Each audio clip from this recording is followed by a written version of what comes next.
ఇప్పుడు చివరగా తమిళనాడు రాజకీయాల్లో ఈ మొత్తం కథ ఎందుకు పెద్దది అంటే ఇది కేవలం విజయ్ కథ కాదు, ఇది తమిళనాడు ప్రజల మూడ్ కథ. ఒక కొత్త నాయకత్వం కోసం ఎదురు చూస్తున్నారా లేక పాత పార్టీలకే ఓటు వేస్తారా అనేది ఈ ఎంట్రీతో తేలిపోతుంది. విజయ్ రాజకీయాల్లోకి రావడం ఒక ప్రయోగం. అది విజయ్కు మాత్రమే కాదు, తమిళనాడు ప్రజాస్వామ్యానికి కూడా ఒక టెస్ట్.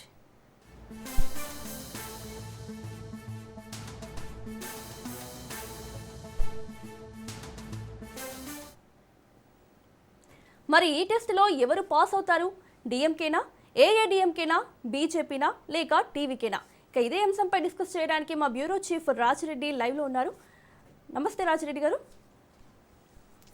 రాజిరెడ్డి, తమిళనాడు రాజకీయాల్లో నటుడు రావడం కొత్త కాదు, కానీ విజయ్ ఎంట్రీతో అక్కడున్న పార్టీలో మాత్రం నిద్ర లేకుండా అవుతుందనుకోవచ్చా? ఖచ్చితంగా ఇప్పుడు తమిళనాడు రాజకీయాల్లో సంచలనంగా విజయ్ మారబోతుందని చెప్పుకోవచ్చు. ఎందుకంటే తమిళనాడు రాజకీయాలు చూసుకుంటే డిఎంకే అన్నా డిఎంకేనే ఇన్ని రోజులు తెర మీదకి ఉన్నాయి. ఒకసారి అన్నా డిఎంకే గెలిస్తే ఇంకోసారి డిఎంకే. ఇది జయలలిత కరుణానిధి ఉన్నప్పటి నుంచి కంటిన్యూ అవుతూనే ఉంది. ఈసారి కొత్తగా టీవీకే పార్టీ ద్వారా విజిల్ సింబల్ ద్వారా ఈసారి విజయ్ తెర మీదకి వచ్చాడు. విజయ్ ఇప్పుడు అన్ని పార్టీలకు సెంటర్ ఆఫ్ అట్రాక్షన్గా కనబడుతుండో అందరి భయం కూడా విజయ్ పైన. తమిళనాడు ప్రజలు కూడా విజయ్ని కొత్తగా చూస్తారా, కొత్త రాజకీయ నాయకుడిగా చూస్తాడా, పాలిటిక్స్లో కూడా సక్సెస్ అవుతాడా, లేకపోతే చిరంజీవి 2009లో ఉమ్మడి రాష్ట్రంలో ఇక్కడ పార్టీ కూడా ఏర్పాటు చేశాడు ప్రజారాజ్యం. ఆ ప్రజారాజ్యం లాగా అవుతుందా అనేది కూడా తెలియదు. కానీ పెద్ద ఎత్తున ఫ్యాన్స్ ఫాలోయింగ్ ఉన్నారు. ఇక్కడ మెగాస్టార్ చిరంజీవికి ఆంధ్రప్రదేశ్లో ఉమ్మడి ఆంధ్రప్రదేశ్లో ఏ విధంగా ఉన్నారో అక్కడ విజయ్ కూడా మంచి ఫ్యాన్స్ ఫాలోయింగ్ ఉన్నారు. ఈ యొక్క నేపథ్యంలోనే అక్కడ ఎప్పుడు రాజకీయంగా తమ ఆధిక్యాన్ని చాటుకోవాలనుకున్నటువంటి డిఎంకే అన్నా డిఎంకే ఈ విజయం చూస్తే భయపడతా ఉన్నాయి. అందులో భాగంగా అన్నా డిఎంకే బీజేపీతోని ఇప్పటికే అలయన్స్ ఉంటుంది. గతంలో కూడా అలయన్స్లోనే ఉన్నారు. అన్నా డిఎంకే బీజేపీ ఒకటి కాబోతుంది. ఈ యొక్క నేపథ్యంలో విజయ్ని ఇరుకున పెడదామనేది కూడా బీజేపీ రాష్ట్ర అధ్యక్షుడు తమిళనాడు నాగేందర్ ఆసక్తికరమైన సంచలన కామెంట్ చేశారని చెప్పుకోవచ్చు. అసలు విజయ్ పెట్టే పార్టీ జెండా ఏంటి, ఎజెండా ఏంటి, ఆయన పాలసీ ఏంటి అని తెలవాలంటే మొదటగా వీళ్ళిద్దరి కాంబినేషన్, గతంలో హీరోగా ఉన్నాడు కాబట్టి త్రిష, వీళ్ళిద్దరి కాంబినేషన్ అందరికి తెలిసిందే. ఆ త్రిష ఇంటి నుంచి వెళ్ళి బయటకు వస్తేనే అసలు ఈ బయట ప్రపంచం అంటే ఏంటో తెలుస్తుందని అర్థమచ్చే విధంగా బీజేపీ తమిళనాడు రాష్ట్ర అధ్యక్షుడు మాట్లాడడం జరిగింది. ఈ యొక్క నేపథ్యంలో పెద్ద ఎత్తున వ్యతిరేకత వచ్చింది. ఏకంగా త్రిష రంగంలోకి దిగింది. నన్ను రాజకీయాల్లోకి లాగద్దు, నాకు రాజకీయాలతో సంబంధం లేదు, ఒక బీజేపీ రాష్ట్ర అధ్యక్ష పదవిలో ఉండి ఇలాంటి కామెంట్ చేయడం ఎంతవరకు సమంజసం అంటూ కూడా ఆమె సీరియస్ అయ్యారు. ఈ యొక్క నేపథ్యంలో అక్కడ తమిళనాడులో ఉన్నటువంటి మహిళా సంఘాలు కానీ కొంతమంది కానీ సీరియస్ అవ్వడం జరిగింది. ఈ యొక్క నేపథ్యంలో బేషరతుగా అక్కడ ఉన్నటువంటి బీజేపీ రాష్ట్ర అధ్యక్షుడు తన వ్యాఖ్యలను వెనక్కి తీసుకుంటున్నారని కూడా వెనక్కి తీసుకున్నారు. స్వారీజీ కూడా చెప్పడం జరిగింది. ఇదంతా కూడా రాజకీయ కోణంలో చేస్తున్నటువంటి విమర్శల్లాగానే అనిపిస్తున్నాయి. ఈ యొక్క నేపథ్యంలో ఇది లాభమా నష్టమా అంటే బీజేపీకి ఈ స్టేట్మెంట్ వల్ల నష్టమే జరిగిందని చెప్పుకోవచ్చు. అయితే దీన్ని నష్ట నివారణ చర్యలు తీసుకోవాలనేది కూడా బీజేపీ చూస్తుంది. అయితే విజయ్ని పూర్తిగా దూరం పెట్టద్దు, పూర్తిగా బద్ధశత్రువుగా చూడొద్దు అనేది కూడా బీజేపీ స్ట్రాటజీ కనబడుతుంది. తటస్థంగానే ఉండాలి, పెద్దగా విమర్శలు చేయొద్దు, ఆయనకు ఏదైతే ఉందో సలహాలు సూచనలు ఇవ్వబోతుంటేనే అవే బెడిసి కొడుతున్నాయనే ఆలోచనలోనే ఈ యొక్క బీజేపీ ఉంది.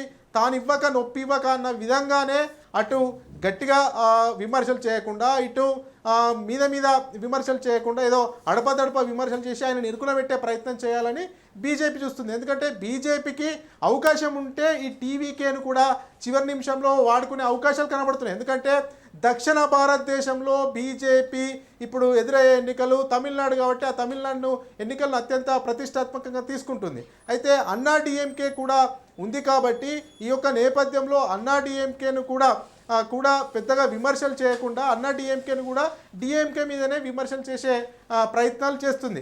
అయితే ఇప్పుడు డిఎంకే స్టాలిన్ అక్కడ అధికారంలో ఉన్నారు. మార్చిలో కానీ ఏప్రిల్లో కానీ తమిళనాడులో ఎన్నికలు జరిగే అవకాశాలు ఉంటాయి. ఎందుకంటే మేలోనే అక్కడ తమిళనాడులో ఉన్నటువంటి ఈ యొక్క పదవీ కాలం ముయ్యబోతుంది అక్కడ గవర్నమెంట్. ఈ యొక్క నేపథ్యంలో అక్కడ తమిళనాడులో రాజకీయాలు వేడెక్కాయని చెప్పుకోవచ్చు. ఎప్పుడైనా అక్కడ ప్రాంతీయ పార్టీలకే పట్టం కడతారు తమిళనాడులో.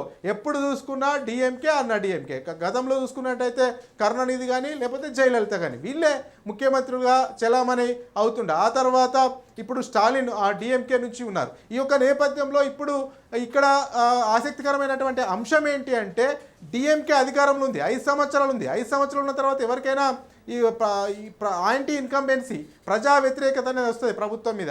దాన్ని క్యాచ్ చేయాలనేది కూడా టీవీకే ప్లాన్ చేస్తూ ఉంది. ఎందుకంటే ఇప్పుడు ఆల్టర్నేట్గా టీవీకే రంగంలోకి దిగింది, పెద్ద ఎత్తున టీవీకే ముందుకు దూసుకెళ్తుంది.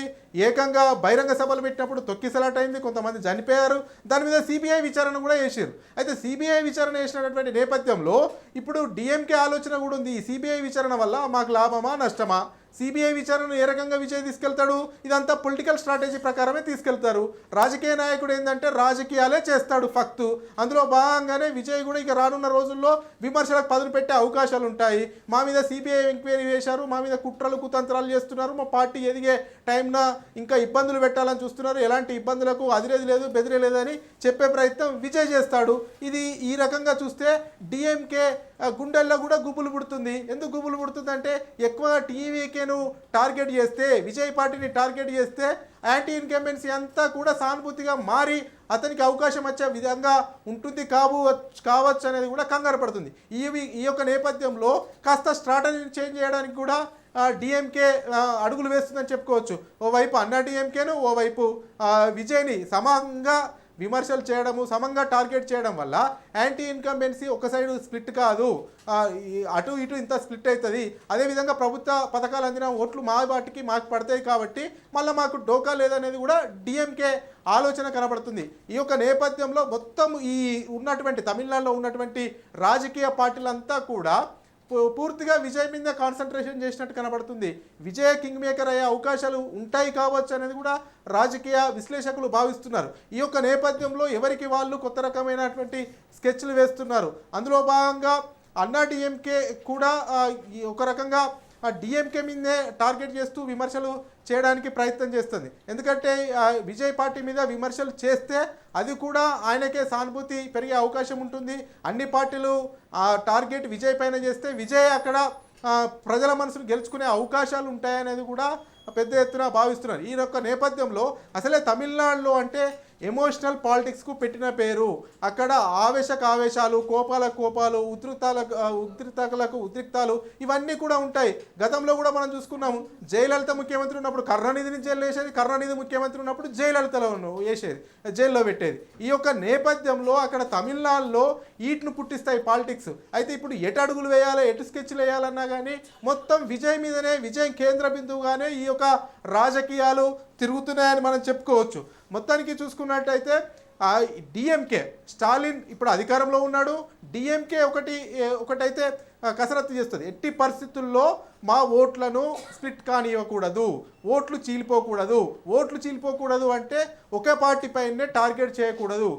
విజయ్ పార్టీ పైన టార్గెట్ చేస్తే విజయ్కే సానుభూతి పెరగడం వల్ల విజయ్కి కలిసి వచ్చే అవకాశం ఉంటుంది. ఈ యొక్క నేపథ్యంలో డిఎంకే ఏం చేస్తే అటు బీజేపీని, ఇటు అన్నా డిఎంకేను, ఇటు విజయ్ని సమపాలల్లో సమానంగానే విమర్శలు చేస్తే ఏమన్నా యాంటీ ఇన్కంబెన్సీ ఓట్లున్నా ఆ చీలిక అనేది రెండు పార్టీలకు చీలిపోతాయి. అంటే పెద్దగా బీజేపీ ప్రభావం తమిళనాడులో ఉండదు. ఆ తమిళనాడులో అన్నా డిఎంకేతో కలిసే బీజేపీ కొనసాగుతుంది ప్రయాణం. ఈ యొక్క నేపథ్యంలో కాంగ్రెస్తో కలిసి డిఎంకే ప్రయాణం కొనసాగుతుంది. అయితే అటు ఈ పార్టీ డిఎంకే పార్టీ అటు బీజేపీని కానీ ఇటు అన్నా డిఎంకేని కానీ విమర్శలు చేస్తేనే, దాంతోపాటు విజయ్ పార్టీని విమర్శలు చేస్తేనే సమపాలల్లో ఓట్లు స్ప్లిట్ అయ్యే అవకాశం ఉంటుంది. తద్వారా ఎవరైతే ప్రభుత్వ పథకాలు, సంక్షేమ పథకాలు అందుకున్నారో వాళ్ళ ఓట్లు మాకు పడ్డా కానీ మళ్ళీ మేము గట్టెక్కే అవకాశం ఉంటుంది, శ్రీరామ రక్షగా ఉండే అవకాశం ఉంటుంది అనేది కూడా అటు డిఎంకే స్ట్రాటజీ. అదేవిధంగా బీజేపీ అన్నా డిఎంకే స్ట్రాటజీ కూడా అలాగనే కనిపిస్తుంది.